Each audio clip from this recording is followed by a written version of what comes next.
Hey, y'all. And I thought Beth was going to laugh at my pages, because when I did the podcast, I think I had a book. You must have 12 pages. Yeah. Look, when you've been on this journey as long as I have, I feel like, you want to make sure you stay on topic. Which, when I was looking at the outline for today, I thought, oh, I may have strayed off topic in my speech today, but we're going with it. So anyway, for those of you who don't know me personally, my husband and I battled male factor infertility, and we went back and forth about IVF, but we always felt called to adopt. After 5.5 years of infertility, we finally were blessed with our daughter, Lucy Pearl, through the gift of adoption. And before her beautiful arrival, it was pretty dark, y'all, I'm not gonna lie. Especially going back and forth about IVF and waiting. I didn't know when it was gonna be my time. I didn't know when I was gonna be able to hold a baby in my arms. But when I held Lucy Pearl, when she was born for the first time, and was able to do skin to skin with her, which is such a beautiful gift to me, especially going through adoption. All the heartache, all the tears, all the pain, the excruciating wait, it was gone. All of it made sense, and it was all worth it. I wouldn't change any of it. When we were finally blessed with the title of parents in July, we really appreciated the shoes that we were stepping into. Other parents who haven't been through infertility or loss, I don't think you truly understand the gift of a child unless you've been in the shoes that we've been in. Every single moment with her is wrapped up in gratefulness, because we truly understand the weight of this gift that we hold in our arms every day. Not only is Lucy Pearl God's gift to us, but she is God's gift from her birth mother. She chose me and Andrew to love and care for her child as her own.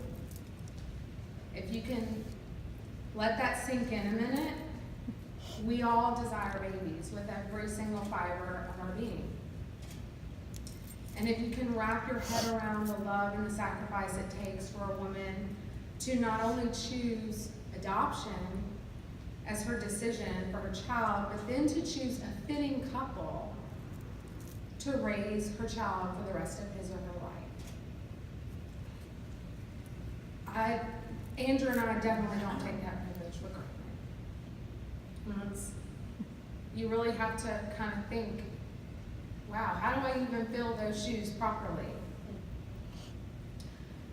I cherish every single moment with her, and I remember how the path to her was paved with so many prayers, so many tears, and unrelenting faith of God's promise for our family.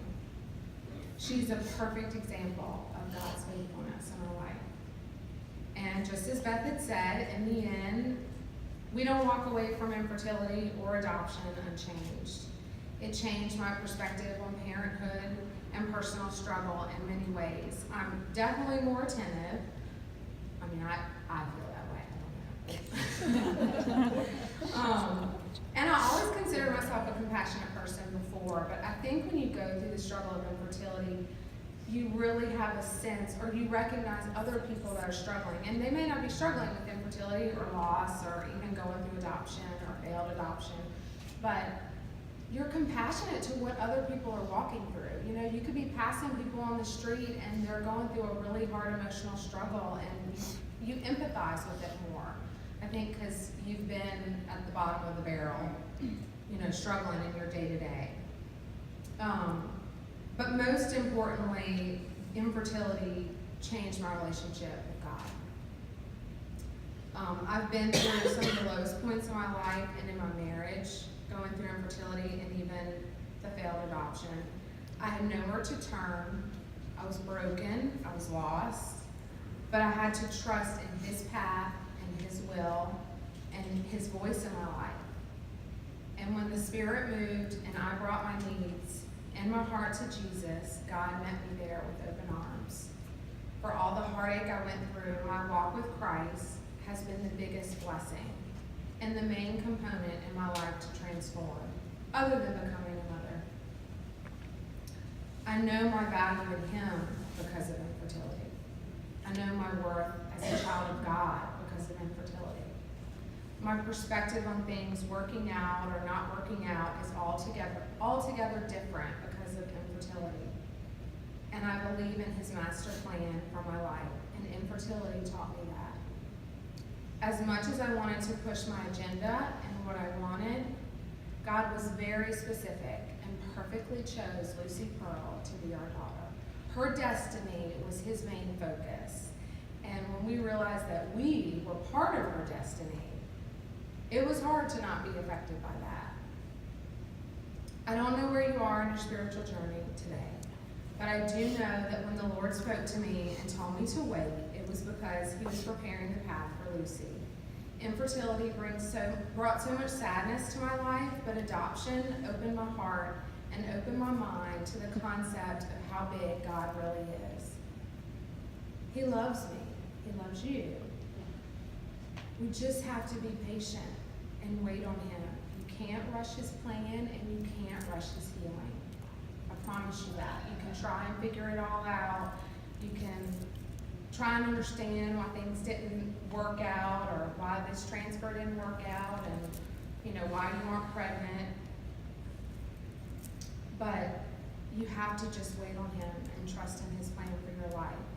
My relationship with Him is more important than becoming a mother. It was more important than becoming a parent, carrying a child. But when I realized that the journey was bigger than my infertility, it was like an epiphany. I thought, wow, this is about me and you, God. This sadness, this struggle brought me to Him. And I wouldn't take that back for anything. I told myself I wasn't gonna cry, but when I think about being able to share that with Lucy as a mother and to share that my path to her brought me to Jesus in such a beautiful way. Thank you. I hope she learns from that, and I hope she sees that in my motherhood that I have a relationship with Him, and I'm grateful for that. So anyway, I can't speak about infertility and adoption without talking about the women that it's connected me to. I've reconnected with classmates. I've become friends with women of all walks of life.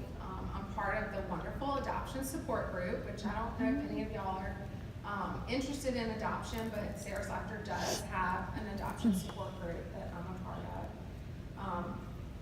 If I wasn't part of Sarah's Laughter, I wouldn't have been able to make it. That's another huge blessing with the journey. And each of us chooses how we're going to walk through this battle, and I'm just incredibly grateful that I was able to walk through it with each of you. And thank you for letting me share my heart today. I hope I didn't go too long.